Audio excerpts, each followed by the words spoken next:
Hey, welcome back to The Dive. Our guest today uses his experience, connections, and deal flow to educate retail investors without the marketing hype. He will deep dive into inflation, stagflationary environment, gold, silver, uranium, and his overall investing strategy during tax loss season. He is the principal analyst and editor of IndependentSpeculator.com, and one of our regulars, Lobo Tiggre, is joining us today. But before we bring Lobo on, just a quick reminder to smash that subscribe button for me, please.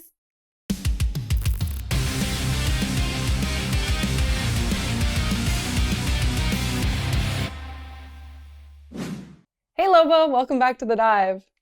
Hi, Cassandra. Glad to be back with you. Yeah, we're so glad to have you back. Thank you so much for joining us. Okay, so last week, the US CPI number came in at 6.8% for November year over year, the biggest surge since 1982. Do you think that inflation is likely to remain on the higher side for a while?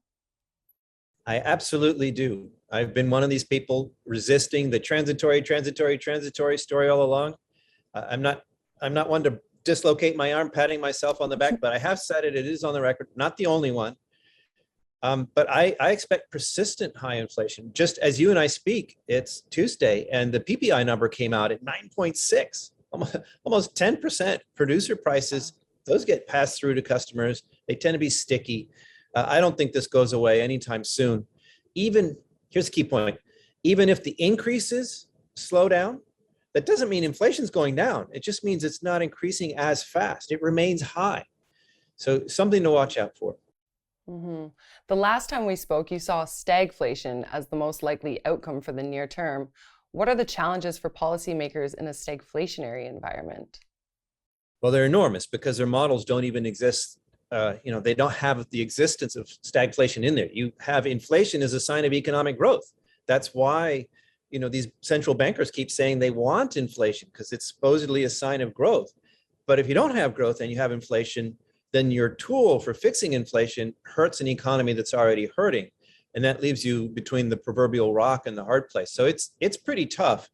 But I got to say, Cassandra, there are signs of actual recovery now. So I'm not saying that the stagflation scenario is off the table, but I have to be honest here and not just stick my head in the sand and just look at the data that supports my thesis.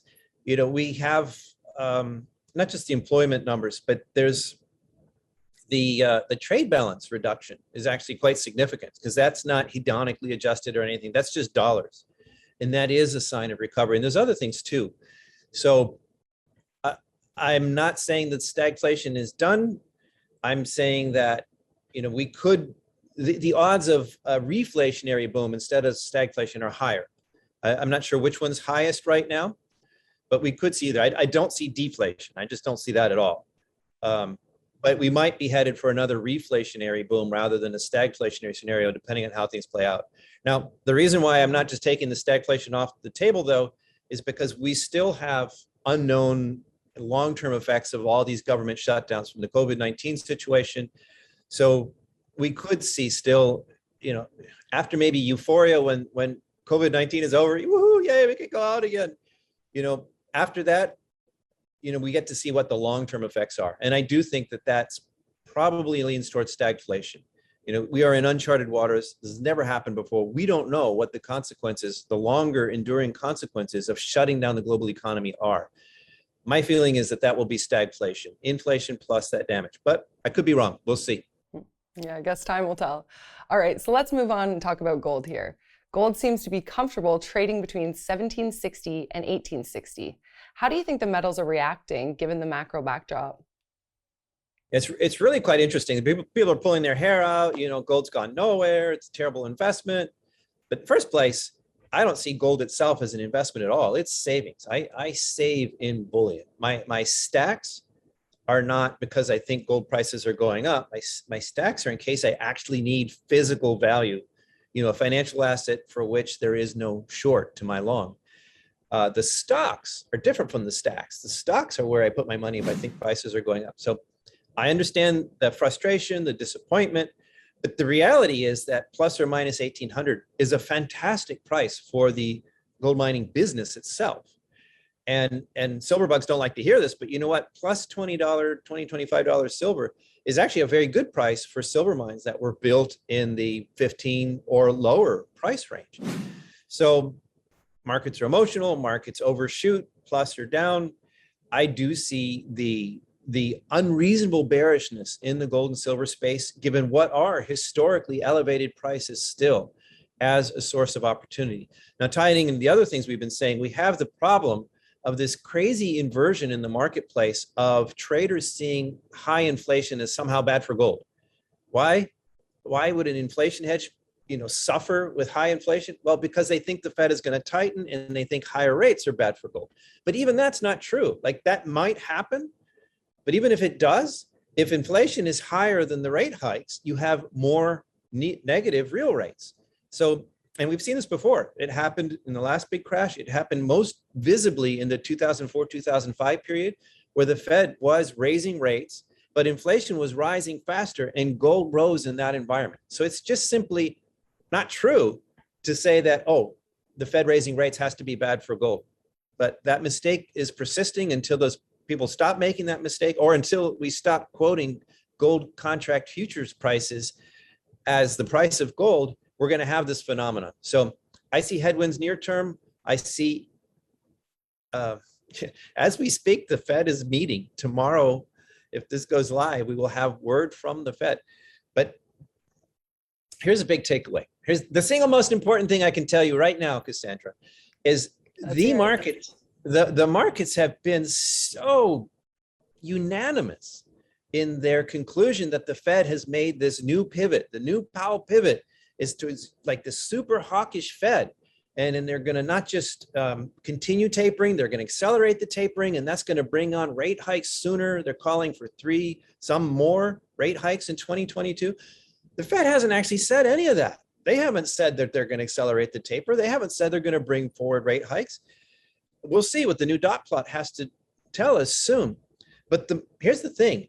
Anytime all the talking heads, whether it's CNBC or Fox or CNN or all these different places, not the deep dive, of course, but these other places, when they're so unanimous, like they're all convinced that the Fed has turned super hawkish, the contrarian in me has to object. Like these guys are wrong way Corrigans. When they all agree, they can't be right.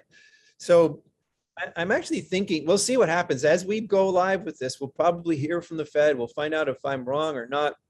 I'm not predicting. I'm saying that unanimity in the chorus makes me nervous. And if the Fed does sound more hawkish, then that's priced in. But if the Fed doesn't, this is the takeaway. If the Fed is in any way less hawkish than the markets are now expecting, that could set up some fireworks. And particularly good for gold and silver, because you have a situation there of still high inflation, very high inflation, and the Fed not as hawkish as the market is expecting. So if that happens, that should be very good for monetary metals. Mm-hmm. Yeah, in this year, we've seen a lot of momentum from the silver short squeeze crowd. So you're saying that silver heading into 2022 is going to continue to rise, you think? Well, silver, long time observation. This isn't some new genius insight from me. Silver is more volatile than gold.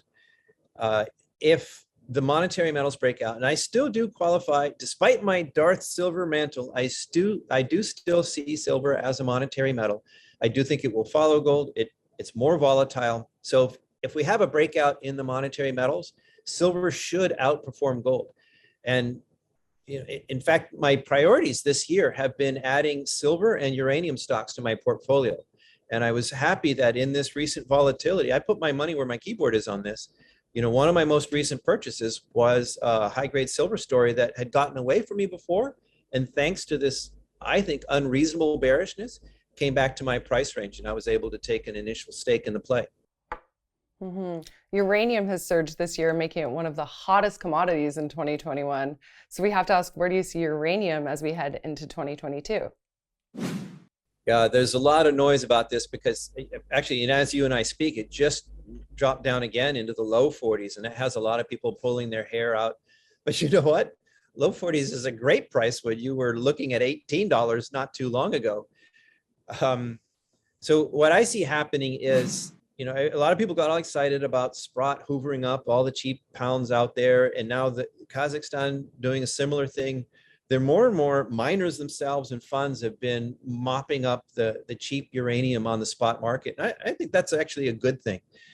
But the fundamentals still are positive, but they need to have the end users, not the funds and the companies, but the end users, the utilities. They need to enter into these long-term contracts at prices that make sense for miners for this market to really get going. And that really hasn't happened in a large visible way yet. I'm not quite answering your question, but to get to forward-looking statements here, until that happens, I think we see a lot of volatility. But since these funds have actually taken a lot of the cheap uranium off the market, I don't expect a huge downside here. I think the higher prices are motivating new sellers to come into the marketplace. I mean, if you're a fund or even a company, a mining company that bought uranium cheap when it was $20 or something, and now it's 40 something, you've got double your money. And if you've got a mine to build or drilling to do, you can sell some of that cheap uranium you bought before in the $40 range and pay for your progress. So the higher prices, I do believe, have brought new sellers to the marketplace. And I'm not as surprised by the volatility at all, but nothing has changed. If it breaks sub 40, I think we could see great more shopping opportunities, which I would take. The single stock left on my shopping list right now, Cassandra, is a uranium stock. And it had soared so high that people thought, Lobo, your price target is ridiculous. We're never going to get filled at this. And now, lo and behold, it's not quite there. I haven't bought yet, but it's coming within range. And I may soon have that last piece of my Christmas shopping done. Awesome. All right. So one more thing before we let you go here, Lobo. Do you think you could give us some color on your overall investing strategy amid tax loss season? Yes, thanks for asking it. I think this is a special tax loss season, if you will, because we have a combination of the COVID-19 shutdowns causing a big delay in the M&A activity in the sector. And that seems to be coming to an end. We've got, before Omicron, we had loosening travel restrictions. And now it sounds like Omicron might actually help. It's less dangerous, it seems. We'll see. I'm not a doctor, but I'm just saying it seems less dangerous. We could actually be out of the COVID-19 woods soon. And that should really rip the lid off the can on the M&A activity, which has been dampened for 2 years. And as we all know, you've got to have M&A in the mining sector because a mine is a self-depleting asset. The longer you work that mine, the less mine you have left. And if you're not exploring, you're not discovering, which very few producers can replace all of their reserves. That's why you have all these companies buying up little ones. So I think we've got a real spring, tightened spring here under this situation. And you've got tax loss season putting good takeover candidates on sale. So I see this, the perfect storm metaphor is overused, but I see this as a great confluence of things where you have unreasonable bearishness in the sector, you've got tax loss season, and you have M&A activity heating up, and that can put the kind of stock that can give you a 50% overnight win on sale. I think St. Nick is come early for those brave enough to be speculators in this sector. Definitely. All right. Thank you so much for joining us, Lobo. It's always a pleasure talking to you and getting to hear your thoughts. Thank you, Cassandra. Thanks so much for tuning in today. We'll be back again tomorrow with the latest news and updates, so be sure to stay tuned by hitting that notification bell and smashing subscribe.